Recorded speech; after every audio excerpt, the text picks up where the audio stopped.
You wake up exhausted despite 8 hours of sleep. By mid-afternoon, brain fog has settled in like a thick cloud. Your waistline keeps expanding despite eating less. Your motivation has vanished, replaced by a constant, low-grade stress that never quite lifts. If this sounds familiar, you're not alone. Millions of men are experiencing a quiet epidemic of hormonal decline, and the culprit might surprise you. It's not aging, it's not genetics, it's something far simpler and far more controllable. Your body is responding to signals you're sending it every single day, and one of the most powerful signals comes from something you've stopped doing. Walking. Testosterone isn't just about muscle or libido. It's the master regulator of energy production, cognitive function, metabolic health, and stress resilience. When testosterone declines, everything else follows. But here's what most people don't understand. Your hormones aren't controlled by fate. They're controlled by behavior. Every choice you make sends a signal to your endocrine system, telling it whether to build or break down, whether to thrive or merely survive. And right now, for most men, the signal being sent is clear: shut down, conserve, retreat. Let's start with the basics. Testosterone is produced primarily in the Leydig cells of your testes, triggered by signals from your brain's hypothalamus and pituitary gland. The raw material? Cholesterol. Yes, the same cholesterol you've been told to fear is actually the precursor to every steroid hormone in your body, including testosterone and cortisol. Here's where it gets interesting. Your body has to choose how to allocate that cholesterol. When you're under chronic stress, your system prioritizes cortisol production over testosterone. It's a zero-sum game. Cortisol is your survival hormone, designed to mobilize energy during acute threats. Testosterone is your thriving hormone, supporting growth, reproduction, and vitality. When your body detects danger, real or perceived, it shifts resources toward survival and away from reproduction. This is hormonal economics at the cellular level. Now add insulin to the equation. Insulin is your storage hormone, released when blood sugar rises. Chronically elevated insulin, the kind that comes from sedentary behavior and poor metabolic health, directly suppresses the signals that trigger testosterone production. Insulin resistance doesn't just lead to diabetes, it leads to hormonal shutdown. And then there's visceral fat, the deep abdominal fat that wraps around your organs.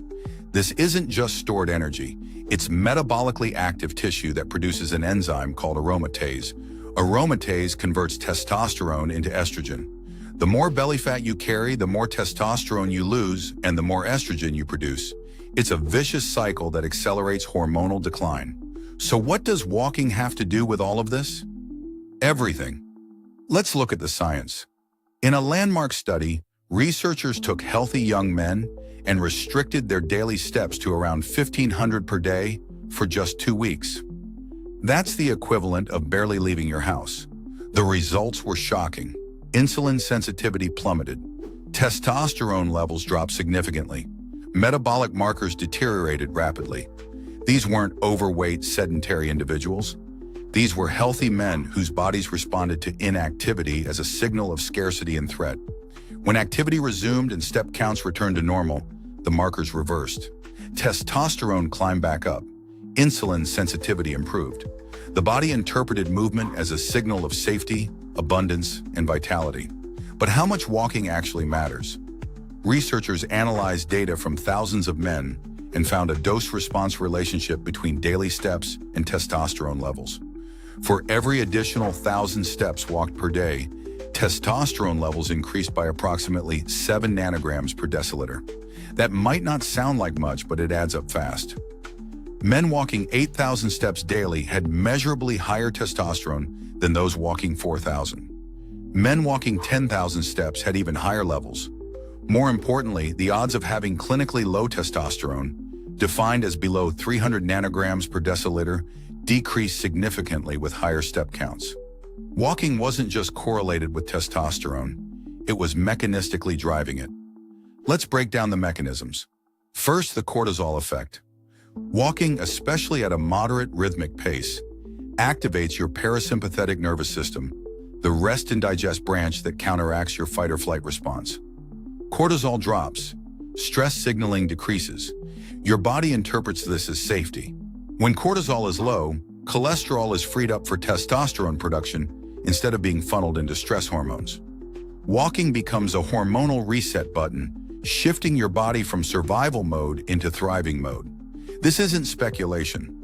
Studies using salivary cortisol measurements show that regular walkers have lower baseline cortisol and healthier diurnal rhythms, with cortisol peaking in the morning and tapering by evening as it should. Second, visceral fat and aromatase. Walking is one of the most effective tools for targeting abdominal fat because it promotes fat oxidation without triggering the cortisol spikes that intense exercise can cause. When you walk at a moderate pace, your body preferentially burns fat for fuel. As visceral fat decreases, aromatase activity drops. Less testosterone gets converted into estrogen. Your hormonal balance shifts back toward masculinization. This process is gradual but powerful. Men who walk regularly see reductions in waist circumference and improvements in testosterone to estrogen ratios, even without changes in total body weight. Third, blood sugar and insulin regulation.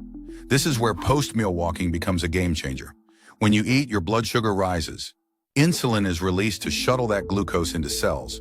But if you're sedentary, your muscles are insulin resistant. They don't want the glucose. So insulin stays elevated, fat storage increases, and testosterone production is suppressed. But if you walk for 10 to 15 minutes after eating, your muscles become glucose sinks. They absorb the sugar without needing as much insulin. Blood sugar stabilizes. Insulin spikes are blunted. Your pancreas doesn't have to work as hard. Over time, this improves insulin sensitivity, which directly supports testosterone production. Studies show that even a short post-meal walk can reduce blood sugar spikes by up to 30%. Fourth, the dopamine and winner effect. Movement isn't just physical, it's psychological. When you set a goal, like hitting 8,000 steps, and you achieve it, your brain releases dopamine. Dopamine reinforces behavior and supports the hypothalamic pituitary gonadal axis, the hormonal cascade that produces testosterone. There's also a phenomenon called the winner effect, where achieving small victories primes your system for more testosterone production. Walking becomes a daily win, a signal to your brain that you're capable, competent, and in control. This psychological loop reinforces the physiological benefits, creating a positive feedback cycle. So how do you put this into practice? Start with a simple protocol. Aim for a brisk pace, one where you can talk but not sing. This keeps you in the fat-burning zone without spiking cortisol. Prioritize post-meal walks, especially after dinner, when blood sugar tends to spike the most. Get outside in natural sunlight whenever possible. Sunlight exposure triggers vitamin D production, and vitamin D is a steroid hormone that supports testosterone synthesis. Low vitamin D is strongly correlated with low testosterone, and most men are deficient. Here's a practical challenge.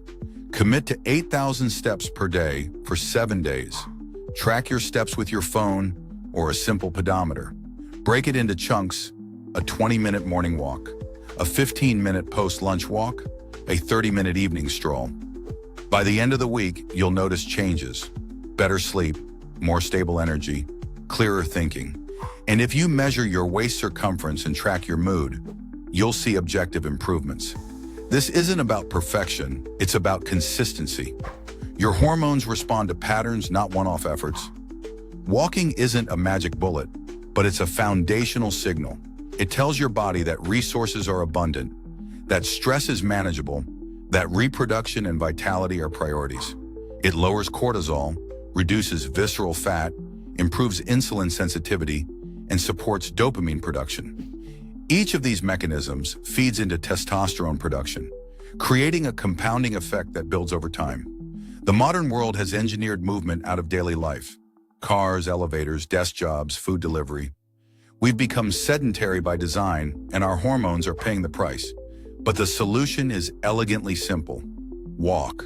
Walk with purpose. Walk after meals. Walk in the morning sunlight. Walk to lower stress. Walk to burn fat. Walk to regulate blood sugar. Walk to reclaim your vitality.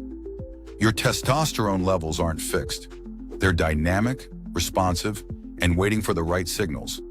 Every step you take is a vote for hormonal health, metabolic resilience, and long-term vitality. So here's the question. If something as simple as walking can shift your hormones, your energy, and your health, what's stopping you from starting today? If you found this valuable, subscribe for more evidence-based strategies to optimize your health from the inside out.